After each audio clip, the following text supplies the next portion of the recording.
Okay, so another episode of the lecture series.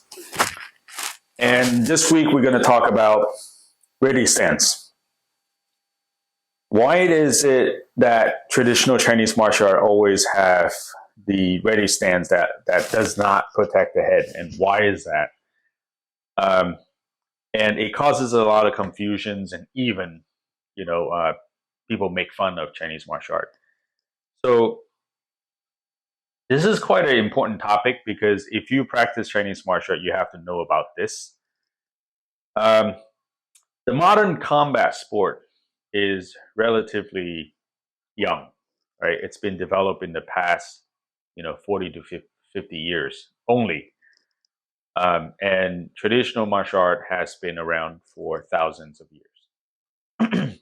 And back in the days, I'm talking about at least 200 years ago, as these traditional Chinese martial art developed. They developed over a long period of time, and it's not hard to understand. There's a need, right? So there's a need for it. Then people develop and invent these movements and skills develop over time. So one simple explanation is that when martial art first existed, it existed for the sake of survival or warfare, right? So mostly warfare, and people never had the time and luxury to have a stage fight like today.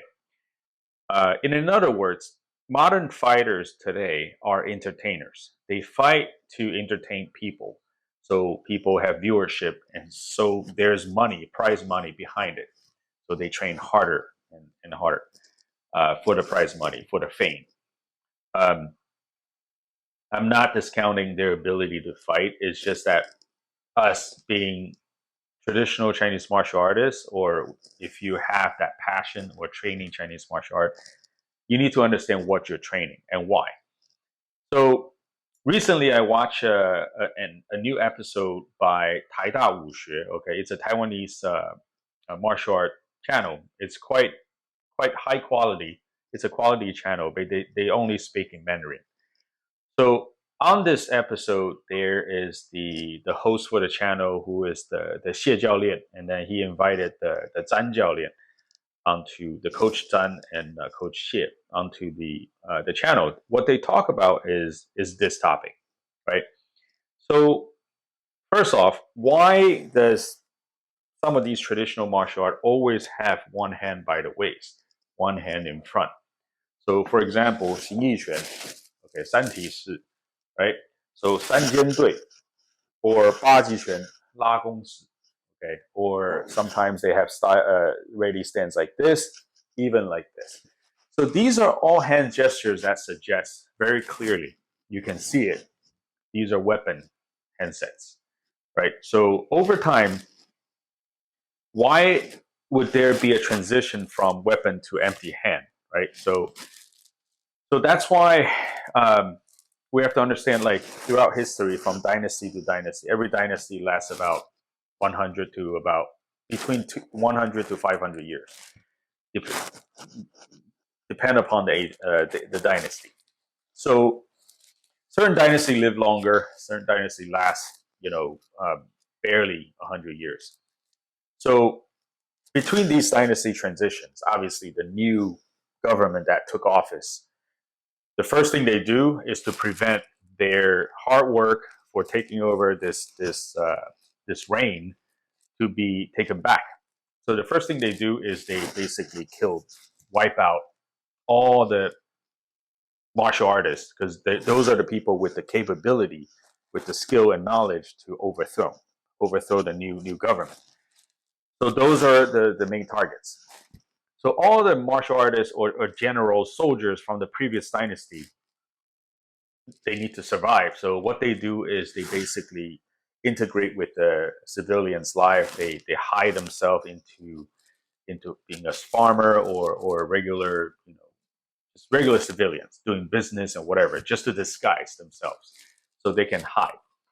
And a majority of them move into basically into religions like Buddhist temples. They hide within Buddhist temples. We call it 出家.出家means like basically you gave up all your normal civilian's life, your desire and everything, and you become a monk. And in the Chinese culture, no matter what dynasty you're in, there's a certain respect to that. So if they become a monk, that basically means I have no ties with my previous life as a soldier, as a general, or whatever. I am now a servant of Buddha. So that's why there's so many martial art that are gathered within these temples, like Shaolin Temple, for example.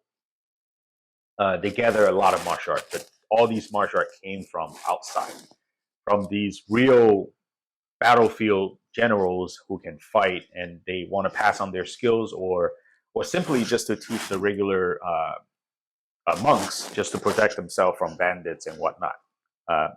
So that's why some of these temples have collected so many different styles of martial art. And because of that, when they teach, I mentioned earlier, a lot of these previous dynasty warriors or generals, they hide within the society. So this is what they do. Martial art is what they do. This is their passion. This is basically what they can do best. And they don't want to give up that knowledge, so they start teaching secretly. So when they teach it, they obviously cannot use a spear, cannot use a knife or saber or sword. So they use empty hand. And those of you who practice weapons and empty hands, you guys should have some idea of that. Empty hands and weapons are very much similar, at least the mechanics. For example, if there's a knife, for example, say a saber, right? So I can block and immediately attack, right? So I seal the enemy's weapon, and I slide forward, right? So that simple move can literally be a block and an attack to the face. So a lot of the logics in combat between weapons and empty hands are similar, and not to mention about the mechanics. So the famous ones that are 以枪化拳, right? So evolved from spear, for example, like the famous 形意六合拳, 形意拳, 八极拳. So these are styles that are significantly obvious that these style came from spear. So, for example,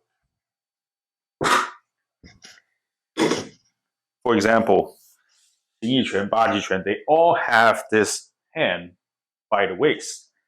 So this is naturally, and the hand is forward. And we talk about 三尖队. So the spearhead always point at the enemy's face. And then when you do this with empty hand, so when you hold the spear, your hand is maybe down here. But if you hold an empty hand, your hand has to face your opponent's face. So that's why we have the concept of 三尖队. And 八极拳 is the same, 形意拳 is the same, 形意六合拳 is the same. And this is a small spear. And as you know, 八极拳and 形意拳, we practice 大枪, the much bigger, longer spear, which is about 11 foot long, 330 centimeters. So that's a big weapon. So you require a lot of body mechanics to drive that weapon, or your arms will get tired really quickly. And not to mention, you need the power to drive that big weapon to penetrate through armors.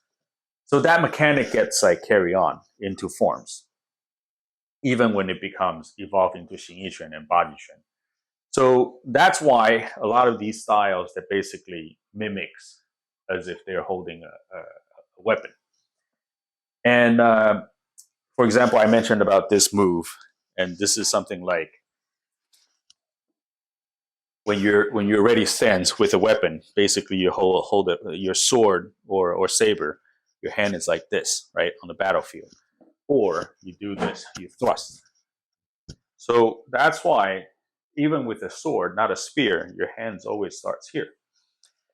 So what does it mean when it comes to combat, empty hand combat? So we have this front hand. As the weapon evolves into empty hands, it becomes more elaborate, because in the hand we have weapons, we have sticking. So in these empty hands during Qing Dynasty, the past 200 years, it really flourished. The techniques with empty hand really flourished. Even created certain styles such as 八卦掌, 螳螂拳. So these are all styles that basically, or Wing Chun. So these are styles that basically evolved from empty hand. They never actually evolved from weapons. So it's only because hand we can grab. Okay, we can hit pressure points. So there's so many different things that hands are so much more flexible that we can use, versatile.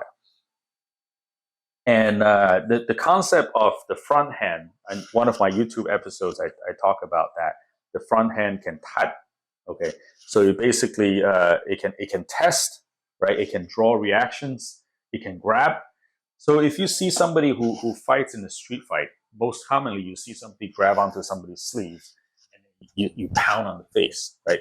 So that itself is very similar to traditional martial art, that you 探掌, you grab, and then you attack, right? So for example, in BajiShu, we have 猛虎鹰爬山. So essentially you stick and you pull back and then you strike. And 形意拳 does the same thing too. So these are things that why there's a front hand. And in basically, I'm confident to say in all Chinese martial art styles, there's always a front hand contact point. So that once you have that, you affect the enemy's or opponent's body mechanics or body structures before you apply a strike. So that applies to all kinds of different styles of Chinese martial art. So that is why the fighting style is here. And as I mentioned, the street fight, people grab onto people's sleeve or push, punch. That push in street fight, people push and fight and punch. That push is to break, is the concept of breaking people's structure, balance before you throw in the punches. So we're not saying that Chinese martial art is not modern. It's very modern. It's very natural how people fight, because if you look at street fight, that's how people fight. It is the modern martial art that has a very pampered and very safe ground stage fight where people have to protect their head because they know the opponent is going for a knockout, right? So that's why we have that sort of like, why aren't you guarding your face? That's also because of the general public's being brainwashed almost by modern sports kind of combat, right? So they protect their head so they don't get knocked out, because knocking out, you're not going to die. You get knocked out. The referee is going to stop the fight. No one is going to stab you with a knife after you're knocked out. So when you're knocked out, it's embarrassment, right? And the whoever knock out you will gain the status of, okay, another knockout. How many knockout you had? So that's considered a status. So nobody wants knockout, so they protect their jaws. But when we're talking about life and death, this is it. This is it. This is it, right? Yeah. So that's mainly the reason why. But with that said, traditional art needs to be evolved. Traditional Chinese martial art evolved over, like I said, the past thousands of years. So in order for it to adopt the current scene, the current modern scene, we have to somehow satisfy the current need, say quote unquote the modern fighting. If we want to integrate Chinese martial art into the fighting rings, UFC or whatnot, it has to make adjustments, right? But it's totally doable. We just need to make that adjustment in order to adopt. And it's totally fine to evolve, because this thing should always be evolving. We should not say, oh, it should stick to the original look, right? So who to say whatever that was in Qing Dynasty or Ming Dynasty that is it. It's not supposed to change, right? So the important thing is we learn the traditional way. Once we master it, then we can change it. We can modify it to evolve to better fit with the modern age. After all, in conclusion, I just want to say that traditional Chinese martial art is a big part of Chinese culture. you're learning a culture, you're learning a history, like how people who have passion to Chinese martial art obviously is drawn to the biomechanic, the culture aspect, and the deep knowledge, philosophical aspect of it. You can't really compare apple to orange. It's a little bit different than modern combat art, who I say it's for entertainment in a lot of way, other than the combat aspect of it, because of the prize money. That's the main driving force that basically produced so many outstanding fighters, right? So we need that. We created that environment. So it's really different comparing the two. So if you learn Chinese martial art, you need to understand that.